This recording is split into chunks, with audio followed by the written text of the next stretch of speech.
Hi there everybody, I am Rosslyn and today I am doing my third playthrough and I think it's probably going to be the last one because this is just a little book and I've already had 2 solid playthroughs out of it. I'm doing my third playthrough of Under Dragon's Wing. So if you haven't seen my first 2 videos, you probably want to see those first. I will link those in the description. For now though, because it is the last one, I'm going to read all of the first paragraph and just go from there. I'm not going to read all of how a gamebook works. By now, you know how a gamebook works, or if you don't, please see my other videos. Right, so, from the start. And I've noted down some of the choices I've made before so that I don't accidentally do the same playthrough again, because that would be easy to do. So I'm going to try and choose different things from before this time. So if you see me kind of shifting here and shifting there, it's because I'm reading the book and also just making sure I don't pick the same things as one of my other 2 playthroughs. Because I really haven't, this is me going into this new, just like you. I need to keep track a little bit so that I don't go down the same path. So, Under Dragon's Wing, Playthrough 3. In this story, you're Treon, young prince of the proud kingdom of Grendopalan. With your country besieged on all sides by the armies of the evil Crimson Wizard, your parents have sent you and your elf tutor, Rhynath, to the far-off town of Tregedium for your own safety. But you cannot be satisfied until you discover a way to come to the aid of your country in its hour of great crisis. But I am a prince of Grendopalan, you complain, your voice rising. An apprentice wizard too! How could my parents possibly have sent me off to this backwoods village, hundreds of miles from home, just because I blundered one little spell? You angrily trudge down half-empty streets through the marketplace of Tregedium. Treon, we are supposed to keep your identity a secret, your elven tutor Rhynath whispers sharply. And coming here has nothing to do with your bungled web spell. Your parents thought you would be safer here than in Balshad, while our country is under attack, she adds. You glare back at her in disbelief. As she continues, your parents need all the soldiers they have, so they decided not to send any to guard you. You must agree to stay in disguise. With your road-muddied face and rough clothes, you're safe as long as you don't give yourself away, so keep your voice down. You look at the stern elf and feel your anger seep away. At the castle, Rhynath is responsible for teaching you. You recall with fondness the many stolen moments for her patient chess lessons, tucked among your other studies. But when you travel, the 200-year-old elf also serves as your bodyguard. She can use her long sword, Glitter Edge, with deadly accuracy, and keeps a cool head when danger threatens. I guess I should stick to reading about dragons and studying my lessons, you say obediently, lowering your voice. Then maybe the next time there's trouble I can stay in Balshad to help out. You move dejectedly on down the row of shops. Then your eye is caught by a small bookery. Stopping, you read the sign over the door. Madame Ursula, spells, books, and jewellery of antiquity.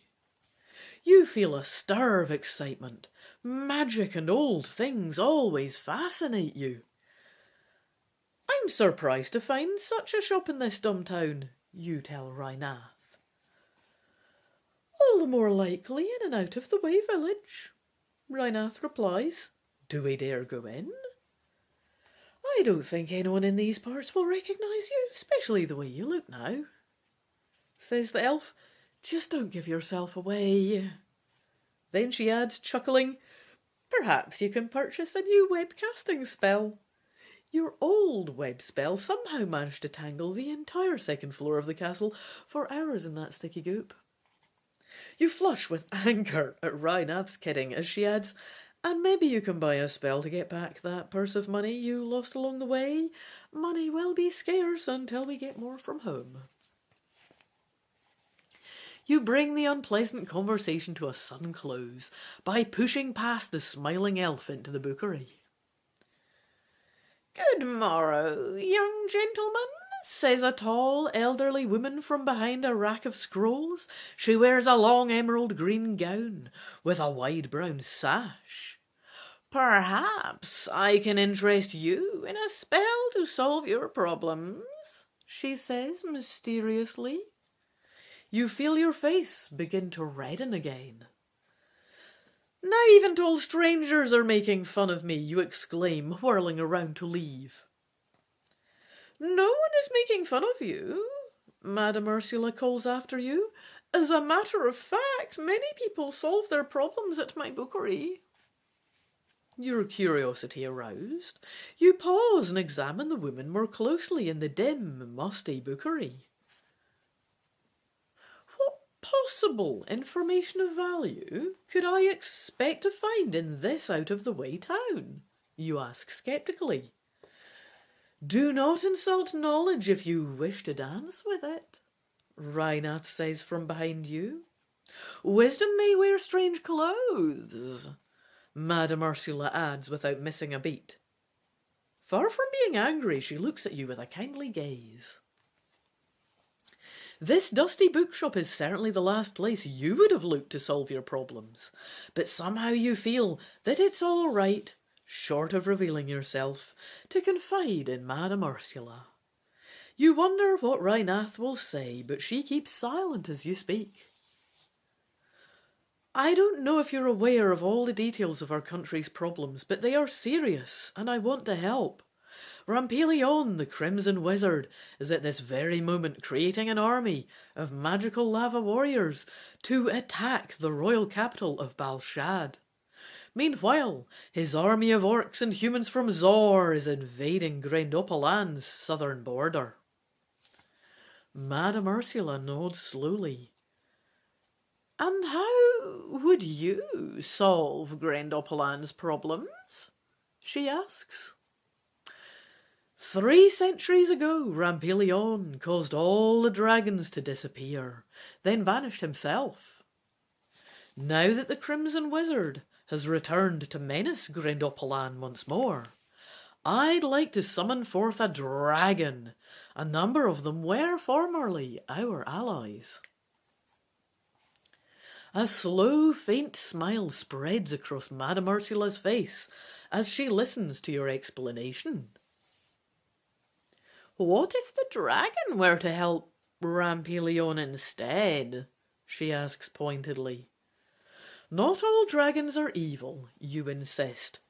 "If I could conjure up a friendly dragon, I'm sure it would prove to be a great help against the evil Rampelion." "A daring plan, your high—" My young friend," the old woman says, catching her slip in mid-sentence. Rhinath's hand flashes to the hilt of her sword in alarm.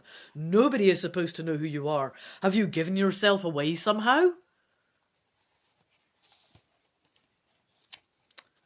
I need to see who says this before I start, sorry.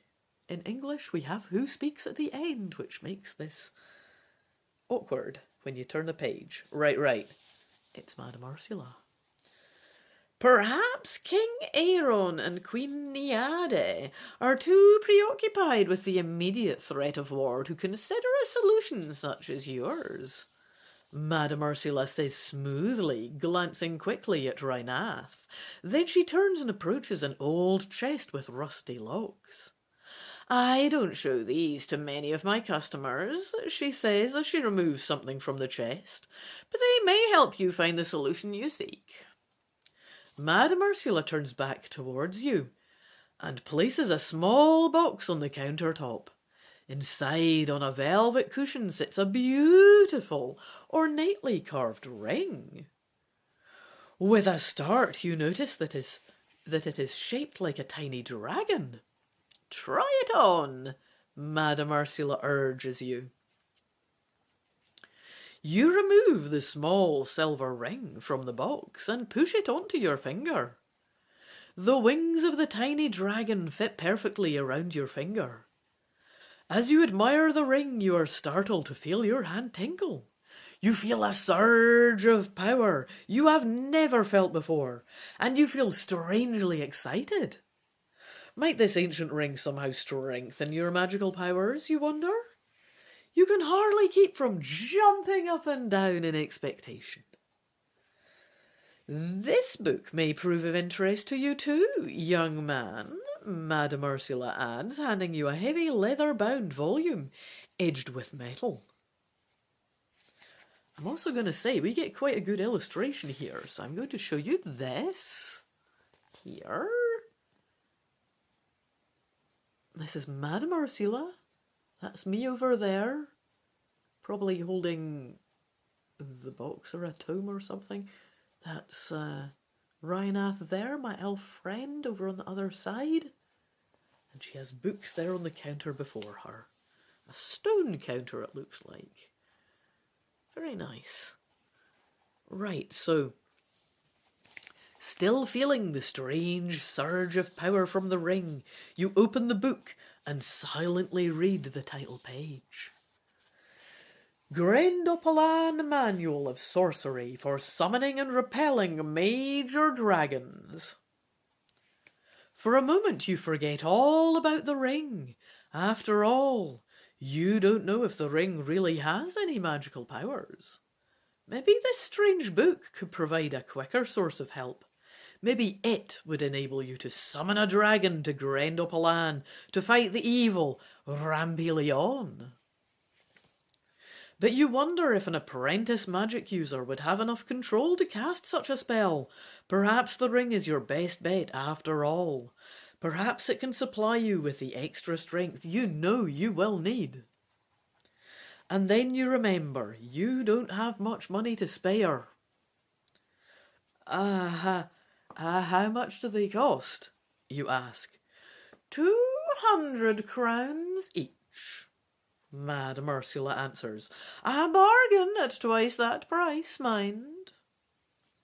Quickly calculating how much you'll need for room and board at the inn till more money arrives, you decide you can buy either the ring or the book, but not both.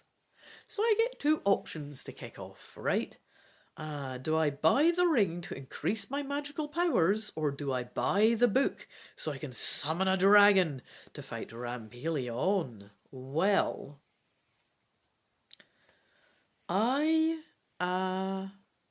we did lots of stuff with the dragon for playthrough 2.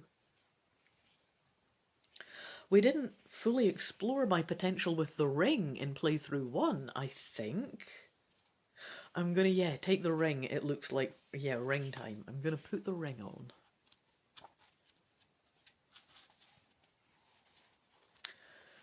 I'll buy the ring, you tell Madame Ursula, as you feel another surge of power pulse through your body. Quickly, you count out the coins. If the Zorians or the Lava Warriors manage to break through the Royal Army's defences, you will have a weapon to use immediately. The dragon ring fits only people of rare quality, my young friend, the old woman says mysteriously. You flip through the pages of the sorcery manual one last time, wondering if you have made the right choice. Would you like to borrow the book tonight and return it to me in the morning? I'm sure I can trust you. You look at Rhinath, who wrinkles her pale forehead quizzically. You show great trust in total strangers, madam, she says dubiously. Your friend now possesses the dragon ring, Madame Ursula replies. I am certain that one way or another he shall meet his obligations. The old woman's confident manner only seems to bother Rhinath more, but finally, grudgingly, she allows you to borrow the book. On the way back to your inn, the Rising Phoenix, the elf says suspiciously, "I'd swear she knew who you were when we walked in. At least she does now." "If you felt I was in danger, why did you let me go on about our country's problems?" For once, the elf is silent. After a long pause, she continues, "Why did the old woman call the book a manual? It's merely a collection of stories about dragons called famous dragons from Grendopolin's past." You knit your brow thoughtfully, but say nothing. You don't understand this remark at first, but gradually an idea forms in your mind. Can it be? Could it possibly be that the true contents of the book are only visible to those destined to use it? It seems too incredible to believe, yet somehow. Your thoughts are temporarily interrupted by your arrival at the Rising Phoenix. Rhinath escorts you to your room. At the door, she says, "I'll check on the latest reports from Bal Shad and the Zorian border. At the same time, I'll see if more money has arrived. Try not to cast any unfortunate spells from your storybook until I return," she adds with a grin. Practically shutting the door in her face, you turn to settle down with the borrowed book. You open the heavy, yellowed volume to the title page. "Grendopolan Manual of Sorcery," you read aloud, your mind recalling Rhinath's apparent inability to see the real title.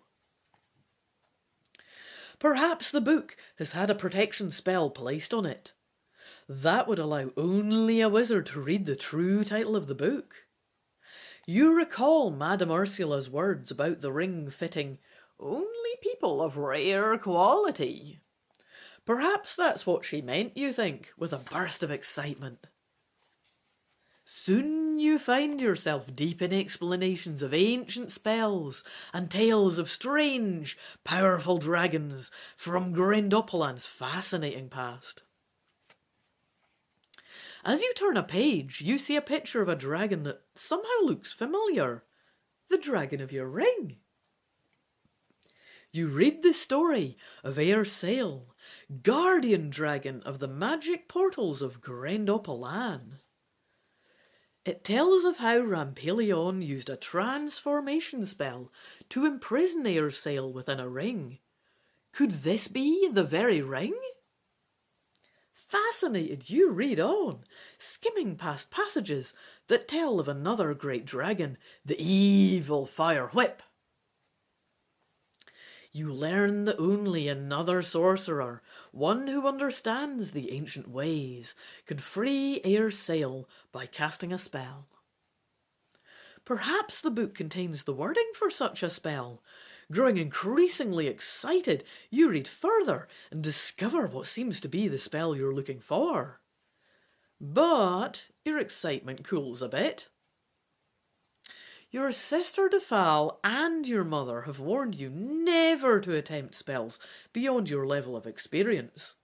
Your mind reels as you weigh the risk of casting the spell. So I get two options. I can heed the warning of my mum and sister and not risk uncertain sorcery. Or I can choose to ignore their warnings and try to free Airsail with a spell. I think this was where I decided to go down the path of caution and it was a terrible idea. I am going to ignore their warnings and try to free Airsail with a spell.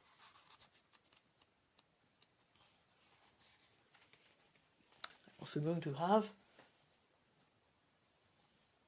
a little drink first.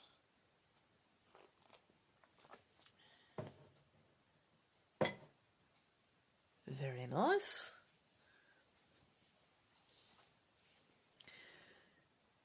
It burns the land from north to south of all who dare its flaming lip.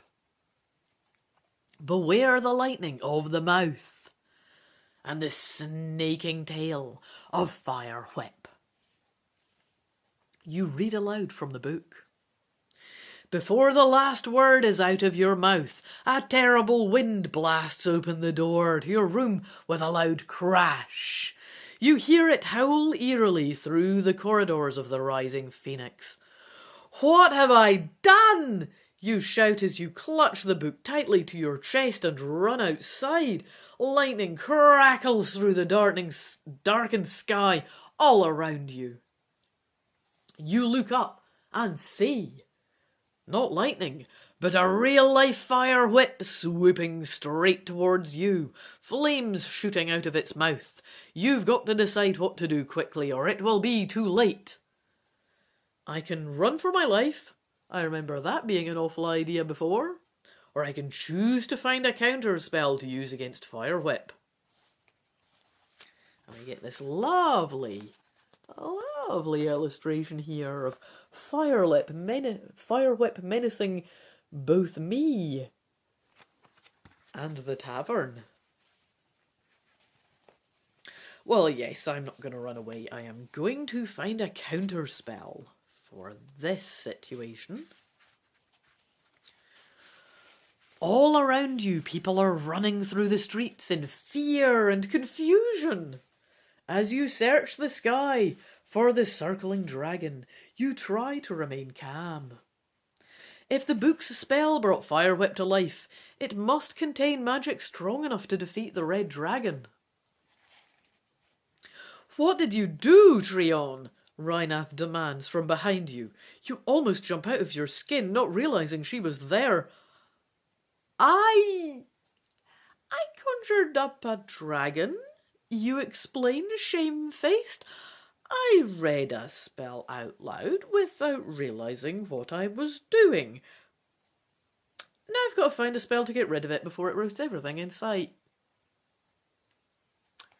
The street darkens under a gigantic shadow, and you hear an earth-shattering roar. You dodge bolts of flame as you zigzag across the open courtyard, with Rhinath at your heels.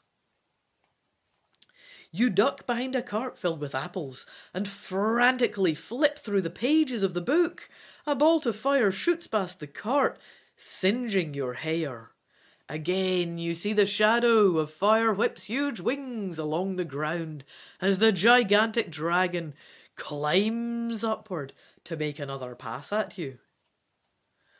As you and the elf crouch in terror, Fire Whip swoops by again, setting fire to a nearby building.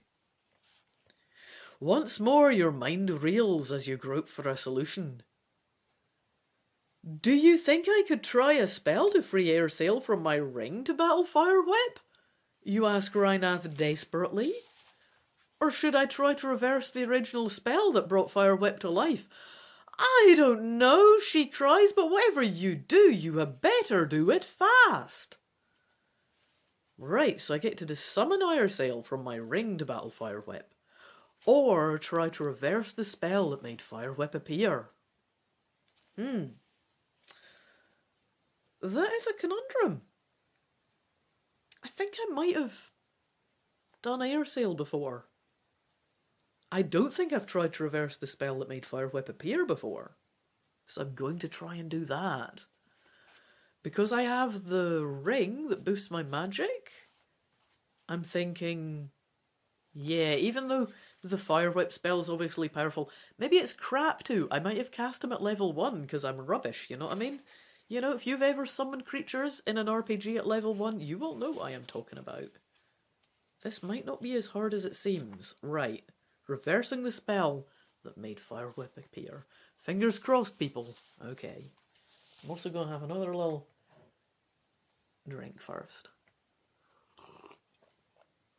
Alright. You are too frightened by what has happened to dare to try a new spell to summon Airsail. Well, it wasn't really that. I just thought I could probably have Fire Whip, you know what I mean? Get him back in his tomb. Right, anyway. Something might go wrong again. They've made a fair point. Okay. Your tongue feels frozen, but your finger is still on the page in the dragon book containing the spell that summoned Fire Whip. You force yourself to concentrate on rewording the original spell that set the evil dragon free. The red dragon plummets towards the burning inn, readying its dragon fire for the kill. "Run, Treon!" Rhinath shouts, trying to push you out of the way. "I can't!" you scream back. Fire Whip's blood-red wings fill the sky. The gigantic dragon opens its jaws, and as the bright orange flame blazes forth, you close your eyes and, gathering all your courage, you chant, "Protect my home, my land, and me from lightning breath of Fire Whip. Remove this monster instantly. Send dragon back on homeward trip." Suddenly, you hear a strange crackling sound in the air all around you, and the wind howls fiercely about you. You stand unmoving, awaiting the fiery blast you are certain must come. After several seconds, you risk opening one eyelid. To your relief, you see no dragonfire in the sky. In fact, you see no dragon. Fire Whip has disappeared. Only the fierce, mysterious wind remains. Before you have time to congratulate yourself, the howling whirlwind sucks you and Rhinath into freezing blackness. Your ring finger tingles uncontrollably, and wind and thunder crash about you in total darkness until you feel everything go black. You wake to discover yourself on a mountaintop. Stuffing the dragon book into your shoulder pouch, you look around curiously. You see several familiar-looking peaks, then the unmistakable glow of the Enam volcano rising high above you. With a shock, you realise you are just outside Balshad, hundreds of miles from where you were just moments before. Wow. Neat. Nearby, Rhinath rubs her head and heaves a sigh. "That was some spell for an apprentice wizard, Treon," she says. "What happened?" Confused, you shake your head and say, "I don't know, unless that must be it. The sorcery manual says that my ring is a real dragon trapped by Rimpelion. The counterspell must have worked on both dragons. It returned us to our home." "But what happened to Fire Whip?" the elf says. "You have a terrible thought." "Fire Whip's home is Mount Enam. I've saved Tragedium, but I've transported that evil dragon practically outside the gates of the royal capital. We must warn my parents about the danger," you tell Rhinath. Fire Whip could attack the city at any moment. That's just the advantage. Those lava warriors would need to storm the castle. The two of you hurry down the gravelly mountain slope, crashing your way through tangled underbrush and stumbling over jagged rocks. Suddenly, Rhinath jerks you down quickly and jams your head into the yellow torch grass. "Something's coming over the rise," she hisses, reaching for her sword. Peering through the high grass, you see several creatures of molten lava, carrying heavy war spears and maces, moving among the pine trees. Their dark red hide gives off a dull, eerie glow. Two of the monsters force a resisting human along between them. As they pass less than 20 paces from your place of hiding, you suddenly recognise the prisoner. "It's my sister Deval," you whisper in shock.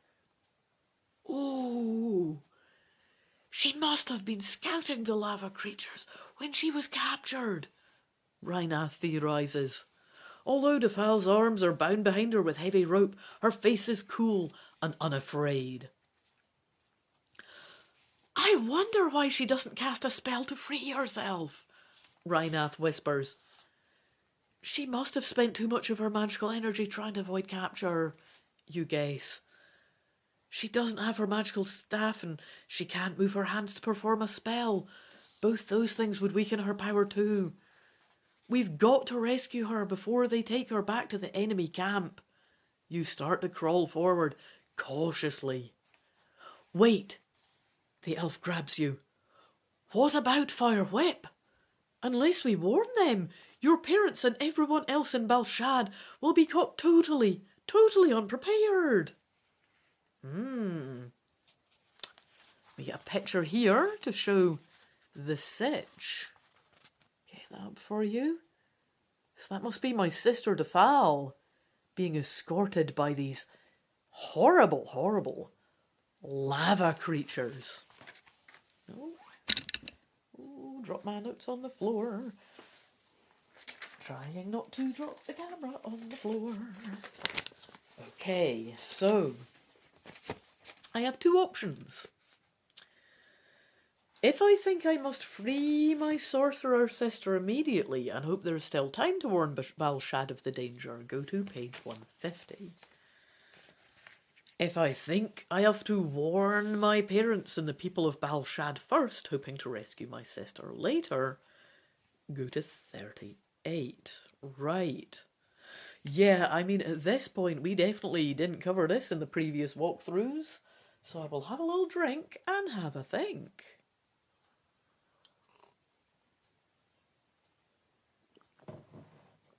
I think them bringing up time is interesting because I think we don't have time to warn Balshad. It sounds like I have just spawned Fire Whip right next to the capital, and it's huge. It's going to travel super fast. I don't think I can rescue my sister first. I think I have to warn my parents and the people of Balshad first. I'm going to hope to rescue my sister later.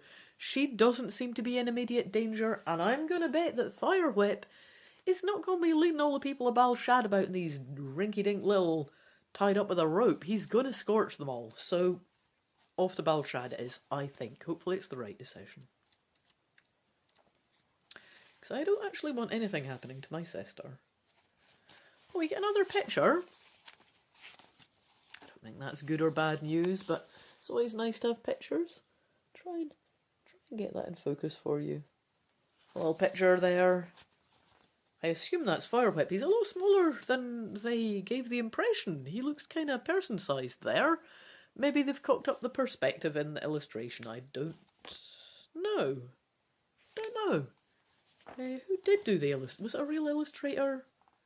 Interior art by Sam Granger. Well, I have no reason to think he's not a good illustrator. Maybe Fire Whip isn't. Maybe it's not Fire Whip. Sorry, I should read the thing. It might be a different dragon. So I've said, you're right, Rhynath, you admit. Much as I hate to say it, the safety of an entire city is more important than Defal. Come on. You scramble down the mountain as fast as you can. Twice you're forced to duck for cover to avoid patrols of lava warriors. A mile down the slope, a tongue of red fire licks over the rim of Mount Inam. Then you see the flame again, this time hundreds of feet above Inam, and realise it's not the volcano, it's Fire Whip. The huge red dragon circles the city, then dives from the sky with a terrible roar. It heads straight for Balshad's northern watchtower, the highest point of the city. Lookouts shoot arrows at the beast, but they bounce harmlessly off its tough hide. Extending its menacing claws, the dragon snaps off the top of the tower as a small child would topple a pile of blocks. As you watch in horror, Fire Whip rises above the city to renew the attack. Hundreds of people will be killed, you say miserably, and all because of me. But it's the evil dragon, plummets towards the castle again. You see eerie waves of emerald rings suddenly surround the watchtower. "Oh, it's my mother's sorcery!" you cry in relief. "She's cast a magic shield around the castle." "Nice one, Mum." "Oh, nice one. Right. The dragon's claws cannot penetrate the shield. Its flaming breath bounces off harmlessly, ooh hoo hoo, failing to singe even an eyelash of the cheering archers below." My mother's magical strength must be drained, though, from repelling the lava warriors, you say worriedly. This will only tire her more. Since we're too late to warn her about Fire Whip, we've got to free Defal so she can use her magic to help Mother. "And march right into the arms of the lava monsters?" Rhinath asks, horrified. "How can we hope to rescue your sister?" "We'll think of something," you say, hoping that you're right. You must find some way to free Defal. You reread the chapter about Fire Whip in the Dragon Manual, then return the book to your shoulder pouch. Carefully, you choose the words to cast an ancient spell you only half understand. You feel your ring finger begin to tingle. Then the tingle increases to a pulsing throb as you chant aloud. "Correct the errors of my tongue. Let Dragon Ring now come to life. Arise from sleep where you have hung. Protect the realm from Fire Whip's strife." You brace yourself for the familiar spinning sensation as Rhinath covers her eyes. The supernatural storm swirls around you with breathtaking force. You feel a burning deep in your throat, and your shoulder blades begin to itch furiously. Then a clap of thunder knocks you senseless.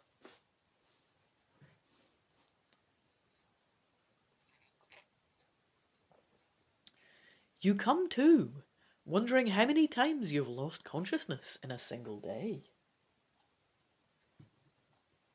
Slowly, you stretch your wings and sigh a breath of fire into the air.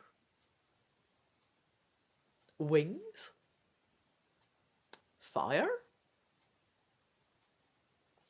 Your eyes dart up and down your body in one quick movement.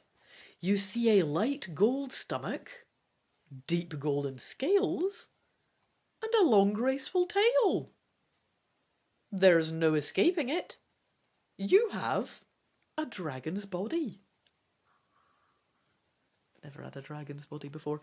I might have actually in computer games, can't I mind. This is cool though.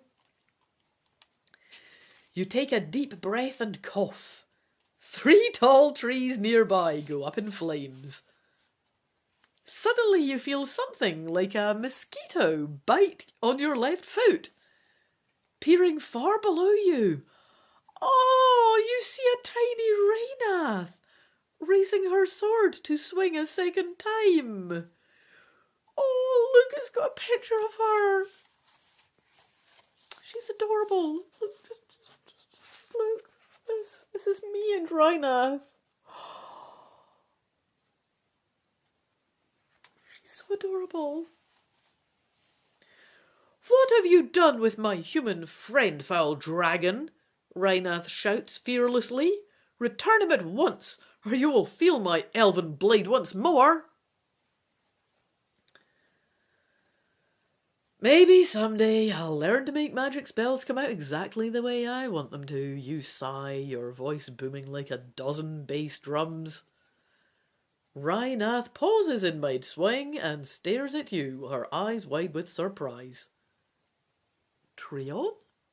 the elf asks uncertainly. "How else would I know that your sword is called Glitter Edge?" you ask. "Or that you received the scar on your left arm when you grew careless while trying to teach me two-handed sword fighting?" Rhinath lowers her sword slowly as the truth sinks in. I must say I like our odds against the lava warriors much better now than I did before. Do you think you can handle that huge body? I doubt it, you reply, but we don't have much choice. Climb up on my back. Not knowing what to expect, you make your first awkward takeoff, skimming the top from a small tree with one wing. Once airborne, however, you begin to feel increasing confidence. You begin to re-examine the options your new powerful form makes possible.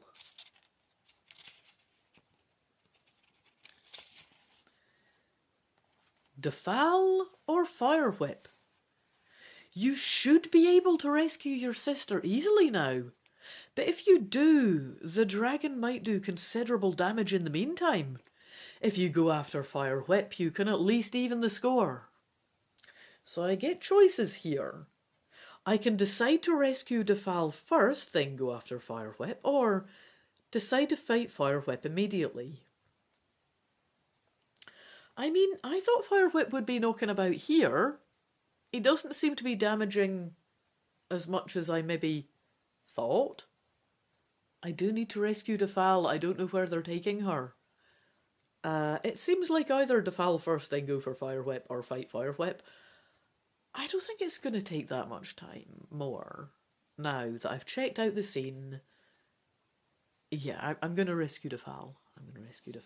I think she's going to be maybe a good asset in the fight against Fire Whip. Okay. You remember Rhinath's advice in the bookery about using knowledge wisely. It was your ignorance that caused Fire Whip to appear. Defal is the closest source of magical wisdom to help correct your mistake. It's true. I'll admit when I cocked up, okay? I screwed up. I need my sister's help. That's okay to admit. It's okay to admit when you cock up and you need somebody else's help, even if it's your sister, okay? Even if it's your sibling. That's okay to admit. You arch your wings away from the fiery battle raging over Balshad and turn towards the slopes of Mount Anam, where you last saw your sister. A short burst of crackling yellow energy lights up the mountain slope in the distance. Defal must have managed to conjure up a spell in spite of everything, you say excitedly. You realise how powerful your sister truly is, even in her weakened state. Swooping low, you see your sister surrounded by lava warriors. One lies stunned, while another guard circles her menacingly. A third lava warrior swings his stone war club at Defal's head. Oh no, I am glad that I came to get Defal. She ducks under the fierce blow, but as she does, a fourth soldier trips her with his spear. Kill her! Yells yet another of the glowing lava creatures. She's caused too much trouble in Rampillion. Won't get any information out of her anyway. She's used too much of her magical strength to free herself, Trion, Rhinath shouts. Your sister is helpless now. You dive through the air towards the fearsome creatures below. As if by instinct, you purse your lips and fiery breath streams out in front of you. 4 lava warriors disappear in a wall of flame. And the other 2 lumbering creatures stumble off awkwardly in panic.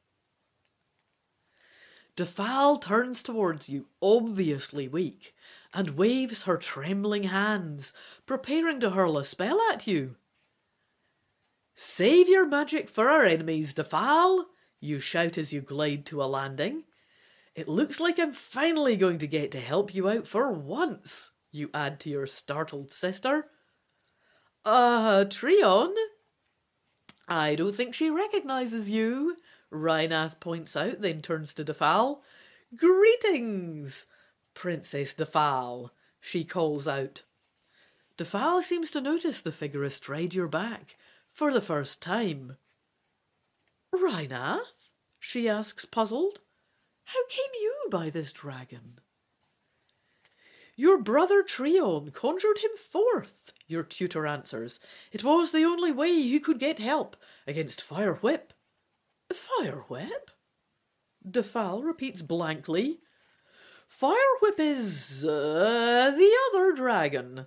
Rhinath tries to explain, realizing she isn't making much sense. There's another dragon loose, your sister gasps. Just what have you been doing? And where is Treon, anyway? I'm Treon. Yeah. You gulp. Defal retreats a few steps, then stares blankly at you. We don't have any time to explain, you go on. Use your mind scan, Defal, you'll know I'm telling the truth. Defal stares into your eyes intently and rubs her temples. Finally, she appears to be satisfied and approaches to within a few feet of your lord's... my lord's snout. I've got my snout lowered. Why not? I'm a dragon. So she's come to within a few feet of that lord's snout. How were you captured, Defal? You ask.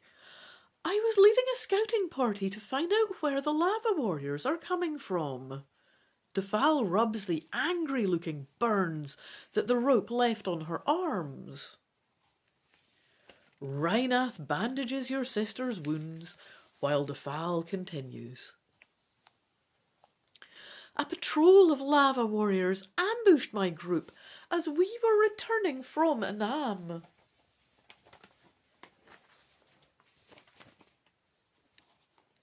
We didn't discover how Rampelion is creating those monsters, but we did discover something almost as important.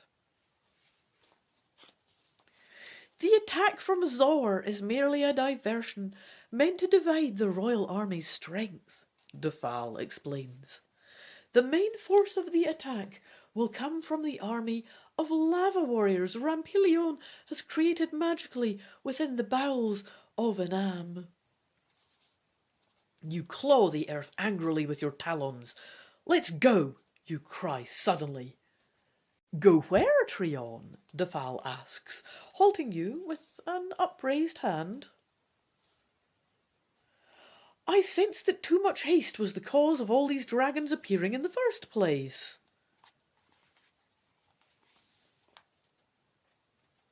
But Firewhip is attacking Balshad at this very minute. Oh no, go where, Treon? Size limit?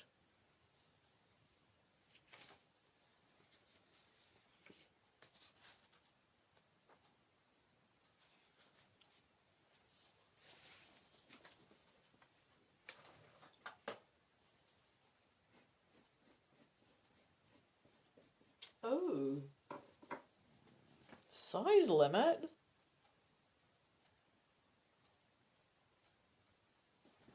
Oh.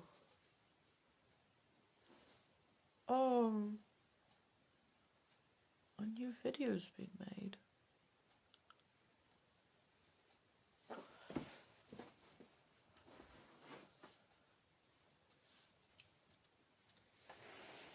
I don't know how this works. Okay,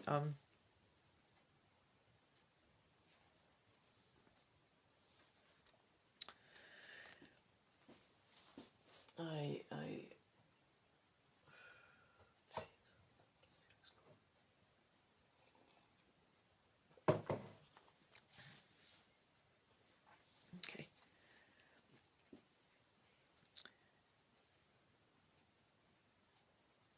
A patrol of lava warriors ambushed my group as we were returning from Inam. We didn't discover how Rampelion is creating those monsters, but we did discover something almost as important. The attack from Zor is merely a diversion, meant to divide the royal army's strength. Defal explains. The main force of the attack will come from the army of lava warriors Rampelion has created magically within the bowels of an am. You claw the earth angrily with your talons. Let's go, you cry suddenly. Go where, Trion? Dafal asks, halting you with an upraised hand. I sensed that too much haste was the cause of all these dragons appearing in the first place. But Firewhip is attacking Balshad at this very minute, Rhinath cries. And Rampelion is leading his lava warriors in a full-scale assault on the city through a hidden crevice between Anam and neighbouring Mount Hood, just outside the very gates of the city itself, Defal replies. We must stop them before they reach Balshad. As one, Rhinath and your sister turn to face you. Trion, the tide of battle must lie with you, Defal says slowly. Your newly acquired strength and your apparent command of this ancient sorcery are our only hopes. But where shall we attack? So I can decide to ambush the lava warriors before they reach the city, or I can decide to attack Firewhip first, so that a united Balshad can face Rampelion's invading lava army. Okay.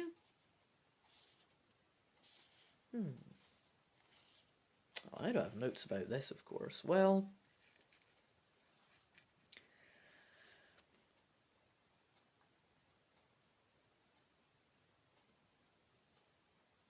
I'm going to ambush the lava warriors before they reach the city. Yeah. I think, excuse me. My sister clearly has the scoop on this. I trust her judgment. If she says that this is a concern, I think she makes a very good point. I am going to go with her authority on this, and we will be ambushing the lava warriors before they reach the city. Sure.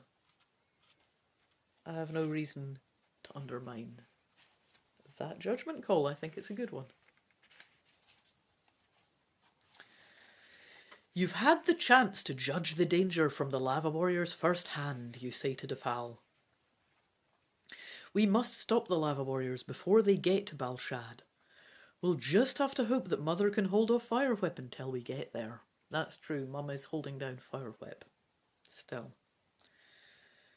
Trion, you may have to do some fancy flying, your sister says. And if we're thrown off your back, I'll have neither time nor strength to cast a spell to keep us aloft. I'll tie us on Trion's back with some of these vines, Rhinath says, as she stoops to examine the low vines growing everywhere on the slope. Drawing Glitter Edge, she cuts through the strong vines and straps Defal and herself onto your back. With your companions securely in place, you take wing and race towards Mount Anam. Rampelion covered the top of the secret crevice with a network of logs reinforced by magical netting, Defal explains as you fly. Then he created a landslide to cover the passage. He's been creating those lava warriors for months under Balshad's very nose. At least now we know his plans, you say as you hover in the sky over Anam. And the Crimson Wizard certainly won't be expecting me. Look, Rhinath cries, pointing below. Dozens of those molten rock creatures are already marching out of the tunnel. There's not a moment to lose, Defal says. Attack whenever you're ready, Trion. As you dive towards the weird rock-like creatures emerging from the opening below, your mind reels. Think ahead. You remember Rhinath telling you over and over again while she was teaching you chess. Plan several moves into the future and the present will take care of itself. Veering suddenly from the lava warriors on the slope below, you glide instead towards the opening of the secret crevice. Filling your huge lungs to capacity, you exhale a stream of fire straight towards the rubble of rock covering the tunnel. Again and again you spew forth your fiery breath, until finally you see that your plan is working. The very rock covering the secret tunnel begins to melt, oozing down to seal off the opening. The lava warriors are sealed inside the tunnel. You see a tall human figure in scarlet robes, holding a magical staff and shouting orders to the lava warriors already outside the tunnel. Ignoring him, they lumber for cover as you turn in the air for another dive. The scarlet-robed figure shakes his fist and utters a curse at you as he scurries to find protection for himself. Rampelion doesn't look too happy, Defal says gleefully. Look, Rhinath shouts, more smoke over the castle. We'd better see how your mother is faring against Fire Whip, or it may be too late to save the city.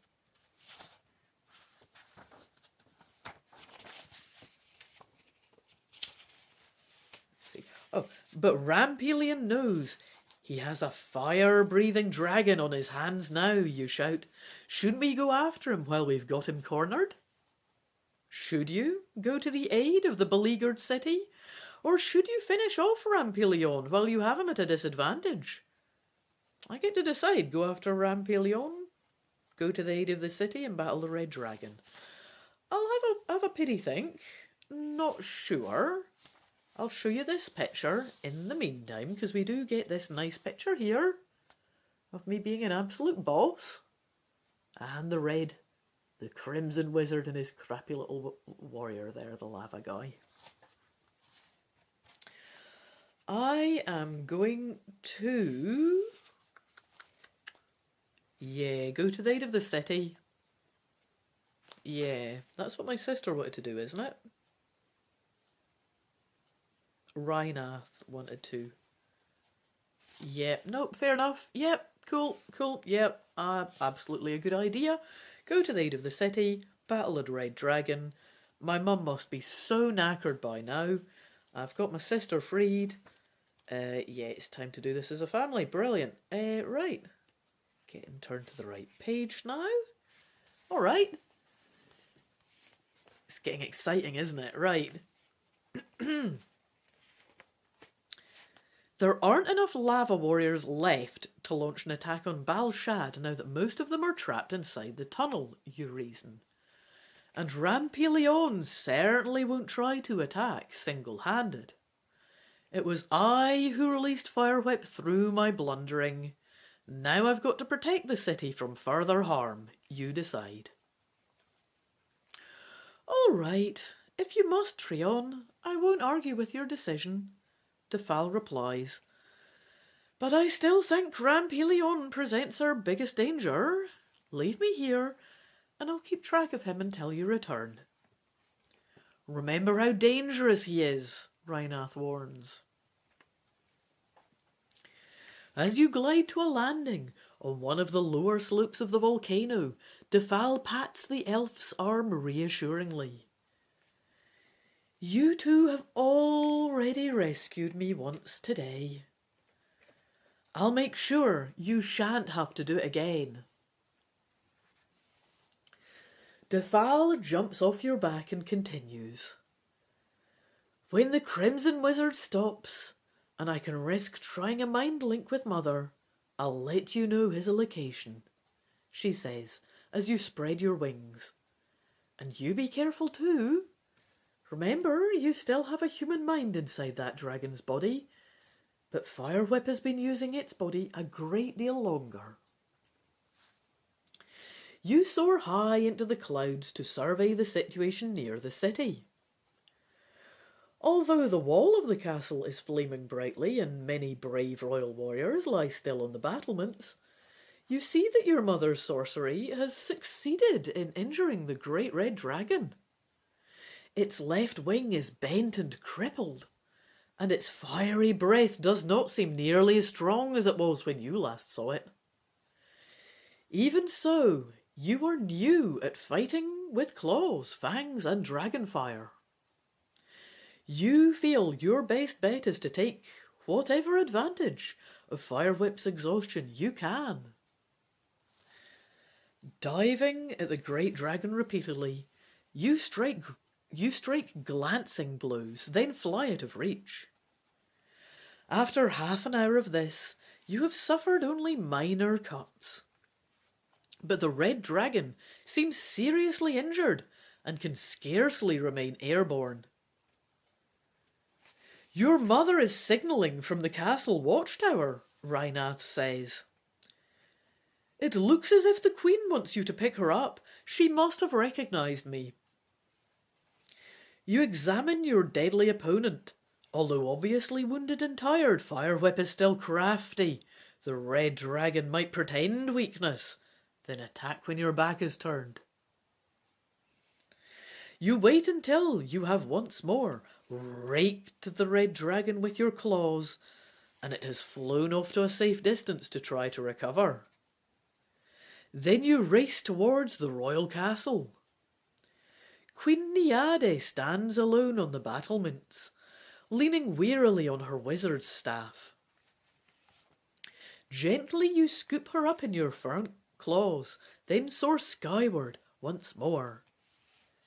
Quickly, Rhinath explains how you came to be transformed into a dragon. Perhaps you've finally discovered your calling, Treon, your mother says, as the wind rushes by your face. We certainly have never had a dragon in our family before. Just then a stream of flame just misses your head, and you look up to see Firewhip diving straight towards you. Looking somewhat refreshed. Oh no. You tuck your wings and roll to the side. The great red beast slashes the tip of your tail with its fangs. Firewhip has not been defeated yet, Rhinath cries. Lure him over the mouth of Mount Inam, Treon, your mother says. Leave the rest to me. You plunge for the crater of the volcano, feeling Firewhip's flaming breath right behind you. You fly straight into the fiery jaws of the crater, Firewhip at your tail. At the last possible moment before you plunge into the boiling lava, you swerve straight up, narrowly clearing the wall of the crater. Your move catches Firewhip by surprise. The red dragon tries to swerve upward, but before it can clear the top of the volcano, your mother casts a wizard lock spell. Firewhip is trapped inside the Inam volcano. Your joy is short-lived though, as you remember Rampilion. You still must face him, and he might prove to be the more dangerous foe. Still, you have defeated one of your two enemies using your new dragon powers. Only one more to go. As you fly back towards Balshad, you plan your next move. Okay. So if I feel confident enough of my new abilities to go after Rampilion on my own, I can do that.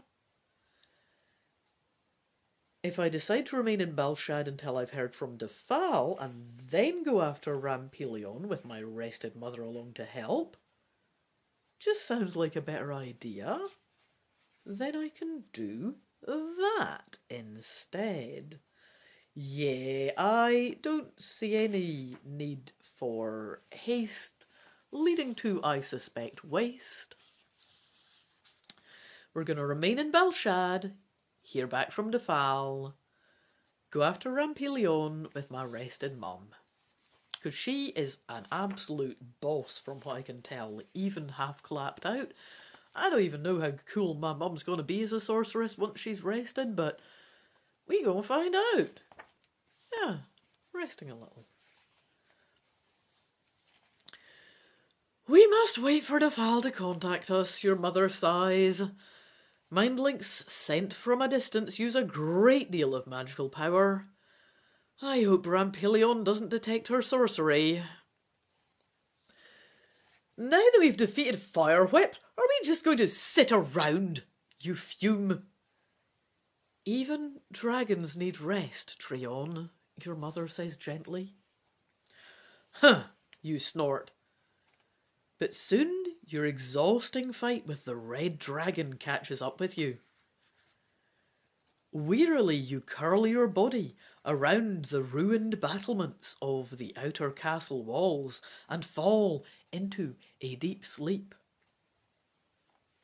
You don't know how long you've slept when you feel Rhinath prodding you awake.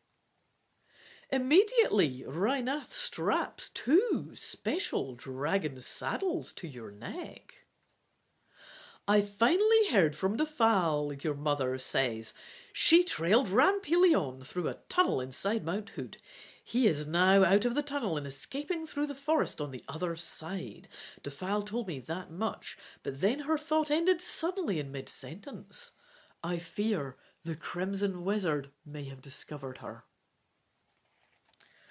Rhinath climbs into one saddle, then stretches out a hand to Queen Niade, who holds her magical staff in one hand. Quickly, Treon, your sister may be in great danger, your mother urges.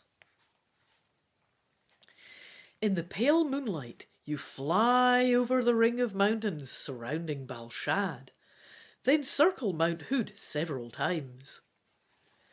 Your mother moves her staff through the air slowly, chanting a detect magic spell. Suddenly she stiffens as though listening to something. I have located the Val, she says finally, sighing with relief. She is unhurt, but I seem to detect she can't move. Rampillion must have discovered her and frozen her with a spell. I feel it must be merely a temporary spell, because the wizard was in a weakened condition himself. The sorcery will probably wear off in minutes. Looking down, you spot the Val's unmoving body, but then you notice something else. A scrap of telltale red cloth hanging from a bush about 100 feet from your sister. Suddenly, you spot movement in the pine trees. I've located Rampillion, you announce. It's time to smoke out the evil wizard. You dive to treetop level and shower the forest with dragon fire as your mother casts a shield spell around the Val to protect her. You bank against the night breeze and breathe more flames over the wooded section where you saw the scrap of crimson robe.